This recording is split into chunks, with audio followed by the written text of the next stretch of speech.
Sure Insulation, Underfloor Insulation, Video 3, the preparation phase. During the assessment phase, we set up good lighting in the workspace. This is necessary to create a safe environment. We should also remove any obvious hazards. The next task is to clear the workspace so that the work can progress easily. During the clear out, it's useful to be continually looking for damaged timbers, as described in the assessment phase video. Electric cables give off heat as current passes through them. The more current that passes, the more heat. So, cables supplying electric ovens or showers will give off more heat than lighting cable, for example. When a cable is in free air, this heat can be carried away, and so the cable does not get too hot. However, if insulation is packed around the cable, then there's a risk of overheating, and in the worst case, it could start a fire. To reduce this risk, we can fit a flexible conduit around each cable to create an air gap. We use 25mm diameter flexible plastic conduit. This is relatively inexpensive and can be fitted easily. It's necessary to unclip each cable from the timber joists before fitting the conduit. Some of the cables may hang below the lowest level of the insulation that is to be fitted. These sections of cable do not need to have conduit fitted because they will be hanging in free air. But any length of cable which will pass through the insulation layer will need to have conduit fitted. Once each cable is unclipped, a length of conduit can be measured and cut to length. Then the conduit is split lengthwise to allow it to be fitted over the cable. A good technique is to create a big bend in the conduit as it is fitted. The lengthwise slit then opens up, making it easier to slide the conduit onto the cable. Any junction boxes, sockets or light fittings which are within the space that the insulation will fill must be moved. They can be refitted after the insulation work is complete. Note, with the necessary skills, it may be possible to reroute some of the electric cables to make the insulation job easier. Cold drafts from the cellar are a big source of cooling in the house. Very often there is a big gap between the edge of the floorboards and the wall. This gap can be 10 or 20mm wide, enough to get your fingers into. If all of these gaps around the room were put together, they would have an area similar to a dinner plate. In other words, quite a big hole connecting the cold cellar and the living space that we'd like to keep warm. In addition, there are likely to be gaps between each floorboard.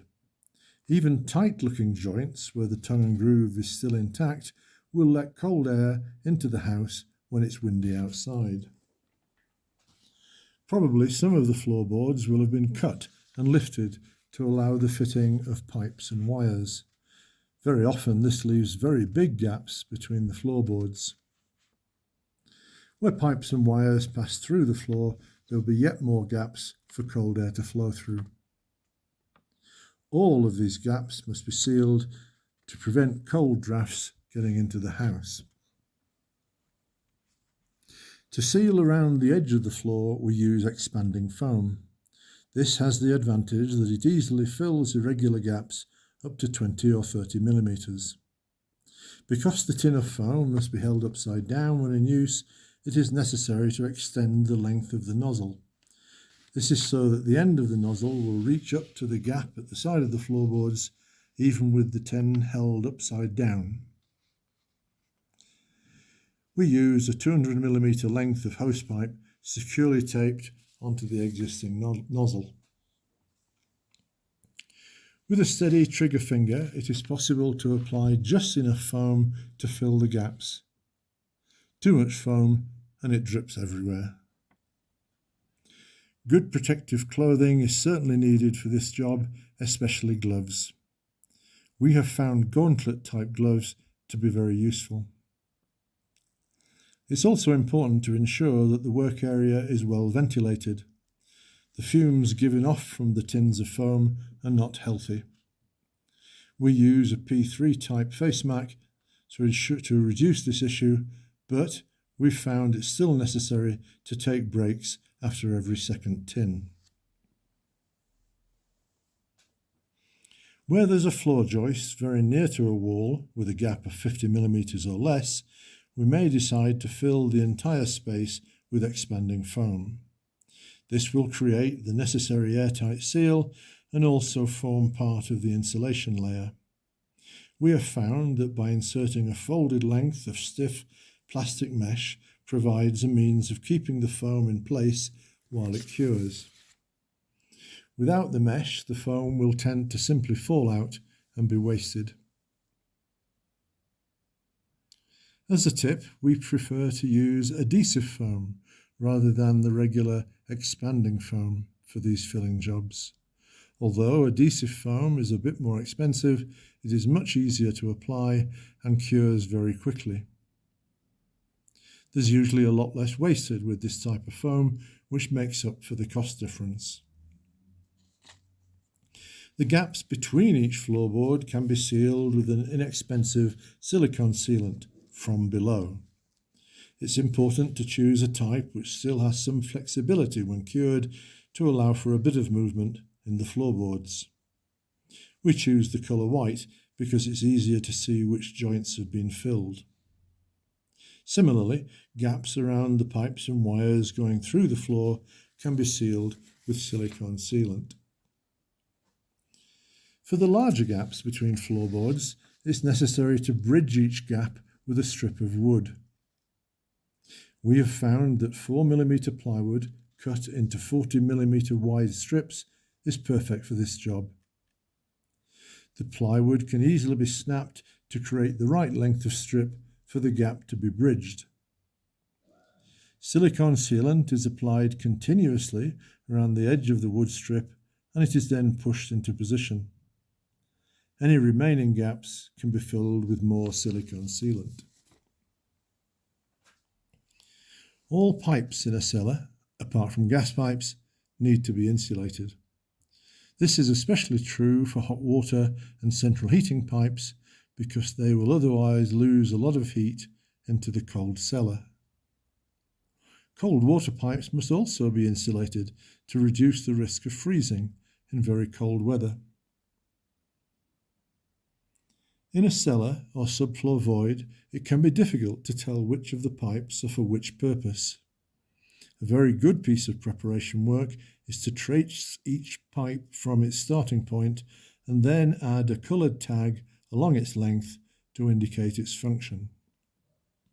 We use red electrical tape to indicate hot water and central heating pipes, blue tape for cold water pipes, and yellow tape for gas pipes. Gas pipes will always start from the gas meter in the house. Cold water pipes will start from the incoming mains water pipe, often with a nearby stopcock. And central heating pipes generally run in pairs, and the point at which they disappear up through the floorboards to a radiator is easy to see. Pipes that will pass through the insulation layer when fitted will not generally need to have pipe insulation fitted as well. We use polyethylene pipe insulation with a 25 mm wall thickness. Pipe insulation of this thickness and most of the other design targets in these videos far exceed the building regulations, even for new build houses. An important part of fitting pipe insulation is to ensure that every part of the pipe is covered with no gaps. Joints between lengths of pipe insulation must be securely fastened together with polythene jointing tape. We have found that regular duct tape is not suitable for this job as it tends to fall off after a relatively short period of time. It's likely that the damp atmosphere in the cellar is the cause of this. As mentioned in the assessment video, there is often a hearthstone in front of each open fireplace. On the ground floor of a house, this hearthstone is a cold bridge between the warm living space and the much cooler cellar or subfloor void. Much heat is conducted through the solid stone and lost from the room. The ideal solution is to remove the hearthstone altogether. The resultant space can be remade with timber joists and additional floorboards. The space underneath these new floorboards can be insulated in the same way as the rest of the floor. If an open fire or wood-burning stove is desired, then a new hearthstone can be fitted on top of the new floorboards. Indeed, some high-temperature insulation could be installed underneath the new hearthstone to reduce the heat lost from the open fire or wood-burning stove. Alternatively, if the existing hearthstone cannot be removed, then additional insulation could be fitted underneath it.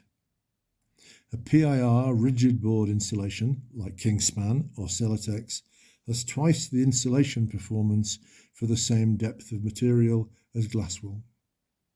So, PIR insulation could be fitted under the hearthstone instead of glass wool.